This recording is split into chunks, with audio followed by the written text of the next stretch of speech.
शेतकरी मित्रांनो, गेल्या 1 ते 2 दिवसापासून आपण बरेच न्यूज बघत आहोत की नुकसान भरपाईचे पैसे 2 दिवसात येणार, पीक विम्याचे पैसे 2 दिवसात येणार, 31 मार्चपर्यंत या जिल्ह्यात पीक विमा वाटप होणार, इथे नुकसान भरपाई वाटप होणार वगैरे वगैरे अशा बऱ्याच आपण न्यूज बघत आहोत। तर या न्यूजच्या जे काय 4-2 हजार रुपयाचे जे पीक विमा येत आहे, त्या पीक विम्यामध्ये आपल्याला आपल्या कर्जमाफीचा विसर पडलेला दिसतोय। बऱ्याच शेतकऱ्यांना कर्जमाफीचा विसर पडलेला आहे। तर मित्रांनो, सरकारचा हाच हेतू होता की बाबा या शेतकऱ्यांना नुकसान भरपाईमध्ये गुंग ठेवायचं, ती इकडे एकीकडे पीक विम्यामध्ये इकडे मग्न ठेवायचं आणि आपण आपलं जे पुरवणी अर्थसंकल्प आहे, जे अधिवेशन आहे पुरवणी अर्थसंकल्पाचं, ते आपण आपलं काम काढून घ्यायचं। इकडे शेतकऱ्यांना 100-200 काय ते तूर पिकाला 250 रुपये 500 रुपये असे पीक विमे मिळत आहेत मित्रांनो, कापूस पिकाला 4000 रुपये। तर शेतकऱ्यांना इकडं या 4-2 हजारामध्ये गुंग ठेवलं आणि इकडे पुरवणी अर्थसंकल्प संपत देखील आणला जात आहे। त्यातच मित्रांनो, कर्जमाफीच्या संदर्भात अजितदादा पवार यांनी काय सांगितलं, बा आम्ही कर्जमाफी देणार नाही असं म्हणलेलं नाही, तर आम्ही कर्जमाफी देणार आहोत असं देखील म्हणलं नाही। तर यामध्ये शेतकऱ्यांना असं म्हणजे याच्यामध्ये टाकलेलं आहे कन्फ्युजनमध्ये, देणार की नाही कर्जमाफी। आता आम्ही कर्जमाफीचा विचार करत आहोत, आम्ही कर्जमाफीचे जे पात्र शेतकरी आहेत आम्ही त्यांचा विचार करत आहोत, त्यांची लिस्ट बनवतात वगैरे वगैरे असे बरेच रिझन दिले जात आहेत मित्रांनो। परंतु एक्झॅक्ट कर्जमाफी आम्ही या तारखेपर्यंत करणार आहोत असं कोणत्याही एका म्हणजे जे इंटरव्ह्यू वगैरे होतात त्याच्यामध्ये सांगण्यात आलेलं नाही। परंतु मित्रांनो, कर्जमाफी आता काही शेतकरी नेते रविकांत तुपकर वगैरे किंवा इतर बच्चू कडू हे देखील आता कर्जमाफीमध्ये इंटरफेअर करत आहेत। तर काही शेतकरी संघटनांतर्फे सुद्धा कर्जमाफीला आता एक वेगळं वळण देण्याचा प्रयत्न चालू आहे। तर मित्रांनो, एक्झॅक्ट यांचा जे कार्यक्रम चालू आहे की बाबा आम्ही कर्जमाफी घेतल्याशिवाय शांत बसणार नाही, तर एक्झॅक्ट खरंच कर्जमाफी 31 मार्चपर्यंत होणार आहे का, त्याचबरोबर झाली तर किती लाखापर्यंत कर्जमाफी होऊ शकते, त्याविषयीची सविस्तर माहिती आपण आजच्या व्हिडिओमध्ये क्लिअर करण्याचा प्रयत्न करणार आहोत। तत्पूर्वी जर चॅनलवर नवीन असाल तर चॅनलला सबस्क्राईब करा आणि जे समोरील बेल आयकन बटन आहे ते दाबायला विसरू नका। तर नमस्कार मित्रांनो, मी राज सुरेतर, स्वागत आहे कृषीमॅन यूट्यूब चॅनलमध्ये। मित्रांनो, गेल्या मला वाटते 4 ते 5 दिवसापासून जे पुरवणी अर्थसंकल्प आहे त्या अर्थसंकल्पामध्ये पीक विम्यासंदर्भात निर्णय झाले। त्यानंतर काही नुकसान भरपाई संदर्भात काही जिल्ह्यातले जे नुकसान भरपाई, अतिवृष्टी नुकसान भरपाई जे बाकी होती त्याविषयी सुद्धा निर्णय झाले। परंतु मित्रांनो, कुठेही सरकारने कर्जमाफी संदर्भात कुठेही एखादा उल्लेख केला नाही किंवा आम्ही कर्जमाफीचा समजा जे लिस्ट वगैरे बनवत आहोत। परंतु कालच्या एका न्यूजमध्ये अजितदादा पवार यांनी एक न्यूज सांगितली किंवा एक वाक्य बोलले की आम्ही लाडकी बहीण चे 2100 रुपये देणार नाही असं म्हणलं नाही आणि आम्ही कर्जमाफी देखील देणारच नाही असं देखील म्हणलेलं नाही। म्हणजे एकंदरीत त्यांचं म्हणजे एक म्हणजे शेतकऱ्यांना काय केलेलं आहे, एक मीडियममध्ये म्हणजे मिडलला ठेवलेलं आहे, आम्ही कर्जमाफी करणार, आम्ही कर्जमाफी करणार नाही, या कन्फ्युजनमध्ये शेतकरी थांबलेला आहे। परंतु मित्रांनो, त्यांनी असं सांगितलं की आम्ही शेतकऱ्यांची जे कर्जमाफी संदर्भात जे शेतकरी पात्र आहेत त्यांची म्हणजे काही मला वाटते 5 ते 6 वर्षापूर्वी एकदा कर्जमाफी झालेली होती, छत्रपती शिवाजी महाराज कर्जमुक्ती योजना, त्यानंतर महात्मा फुले कर्जमाफी योजना अंतर्गत जे शेतकरी पात्र होते त्या शेतकऱ्यांना, काही शेतकऱ्यांना त्याचा लाभ देखील मिळालेला होता। परंतु त्यावेळेस सुद्धा असे बरेच म्हणजे बघा, तुम्हाला सांगतो, उद्धव बाळासाहेब ठाकरे जेव्हा मुख्यमंत्री होते 2019ला, तेव्हा त्यांनी महात्मा फुले कर्जमुक्ती योजना राबवली होती। त्यामध्ये सुद्धा 50,000पेक्षा जास्त शेतकरी अद्यापही वंचित आहेत। म्हणजे तेव्हा ते शेतकरी पात्र असून सुद्धा त्यांना अद्यापही त्या कर्जमाफी योजनेचा फायदा मिळालेला नाही।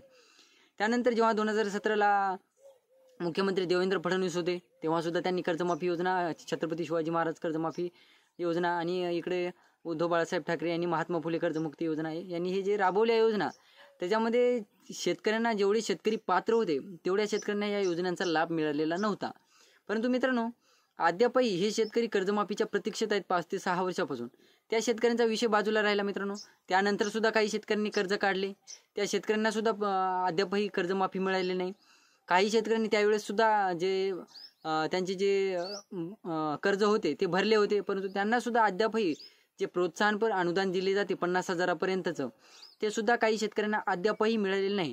त्याच्यात मित्रांनो, राज्यातील शेतकऱ्यांचे जे कर्ज माफीचा जे आकडा आहे, जे एक सर्वेनुसार एक छोटासा सर्वे झाला, त्यामध्ये किती शेतकरी अद्यापही कर्जमाफीपासून वंचित आहेत त्याचा आकडा समोर आल्याच्या नंतर एक लक्षात आले की जवळपास 7,38,000 शेतकरी यामध्ये अजूनही वंचित आहेत। परंतु मित्रांनो, एक्झॅक्ट आकडा हा देखील कन्फर्म नाही, याच्यापेक्षा जास्त सुद्धा शेतकरी असू शकतात।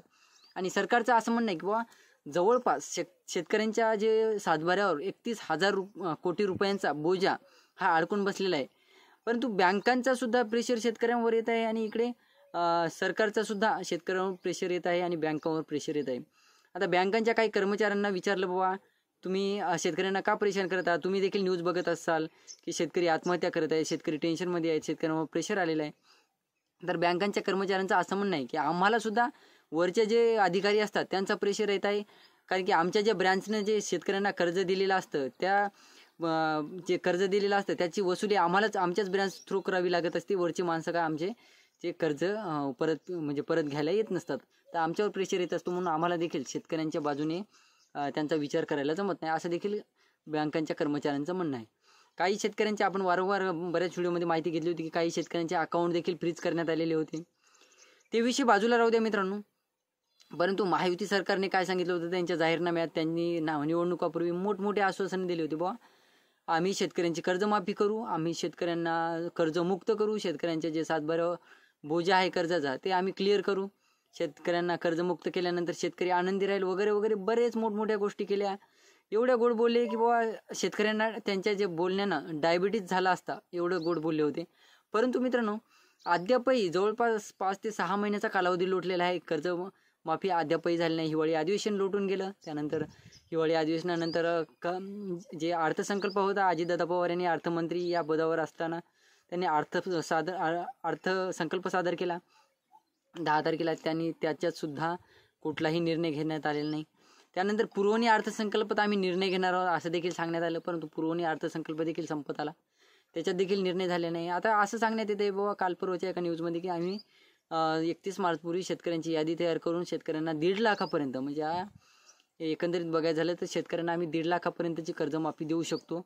म्हणजे त्यावर तर आमचा आकडा जाणार नाही, आम्ही 1.5 लाखापर्यंतची शेतकऱ्यांना कर्जमाफी देण्याचा आमचा चालू आहे. म्हणजे एकंदरीत बघायचं झालं कर्जमुक्ती योजना नाही तर कर्जमाफी योजना आम्ही राबवण्याचा प्रयत्न करतो. म्हणजे कर्जमुक्ती केली असती तर एकंदरीत जेवढं कर्ज आहे सरसकट तेवढं माफ करावं लागलं असतं, परंतु कर्जमाफी योजनेअंतर्गत 1.5 लाखापर्यंत ते कर्ज माफ करण्याचे चान्सेस आहेत. आता समजा तुमचं जर कर्ज माफ झालं, समजा कर्जमाफीचा निर्णय झाला आणि तुमचं कर्ज माफ होणार असेल तर तुम्हाला काय डॉक्युमेंट लागतील किंवा तुम्हाला काय करावं लागणार आहे, प्रोसिजर काय करावी लागेल? तर मित्रांनो, कर्जमाफीचा लाभ घेण्यासाठी तुम्हाला आधार, पॅन, बँक खात्याचा तपशील, 7/12 अशा बाबींची पूर्तता करण्यास शेतकऱ्यांना सांगितले जाते. म्हणजे बाबा तुमचं आधार कार्ड, बँकेचं पासबुक, नंतर त्यांचं जे स्टेटमेंट असतं खात्याचं ते स्टेटमेंट, त्यानंतर पॅन कार्ड, त्यानंतर 7/12 या गोष्टी डॉक्युमेंट या गोष्टी लागणार आहेत. तर यानंतर त्यासोबत सामूहिक सुविधा केंद्र म्हणजे CSCवर वगैरे जाऊन नोंदणीची ऑनलाईन प्रक्रियासुद्धा पार पडावी लागेल. म्हणजे बाबा ऑनलाईन देखील तिथं तुम्हाला अर्ज सादर करावा लागणार आहे आणि तुम्हाला आम्ही कर्जमाफी योजनेमध्ये आहोत, आम्ही कर्ज काढलेलं आहे, आमचा रेकॉर्ड, तुमचा रेकॉर्ड समजा तुम्हाला पोर्टलवर सादर करावा लागणार आहे. तर काय म्हणले बाबा अजितदादा पवार की बाबा राज्यात 6 लाखांवर, 6 लाख नाही एक्झॅक्ट आकडा कोणालाच माहीत नाही, 7,38,000 मी सुद्धा सांगितलेलं आहे, मी अगोदर सांगितले पण ते सुद्धा आकडा कन्फर्म नाही, त्याच्यापेक्षा जास्त सुद्धा शेतकरी असू शकते. तर राज्यात 6 लाखांच्या वर शेतकरी कर्जमाफीपासून वंचित आहेत. आणि सहकार मंत्री बाबासाहेब पाटील यांनी विधानसभेत एका प्रश्नाच्या उत्तरात मान्य केलं आहे. म्हणजे त्यांनी देखील मान्य केले की बाबा 6 लाखाच्या वर शेतकरी पात्र आहेत. तर यामध्ये जिल्हा तसेच राज्यस्तरीय बँकर समितीकडून पात्र व प्रलंबित लाभार्थ्यांची माहिती घेण्यात येत असल्याची मी आता सांगितलं की जे शेतकरी कर्जमाफीपासून वंचित आहेत, ज्या शेतकऱ्यांनी कर्ज काढलेले आहेत त्याचे ते रेकॉर्ड ते तयार करणं चालू आहे आणि ती रेकॉर्ड तयार झाली की ऑनलाईन प्रक्रिया पूर्ण करावी लागणार आणि शेतकऱ्यांना आम्ही कर्जमाफी 1.5 लाखापर्यंत देऊ असं अजितदादा पवार यांनी सांगितलेलं आहे.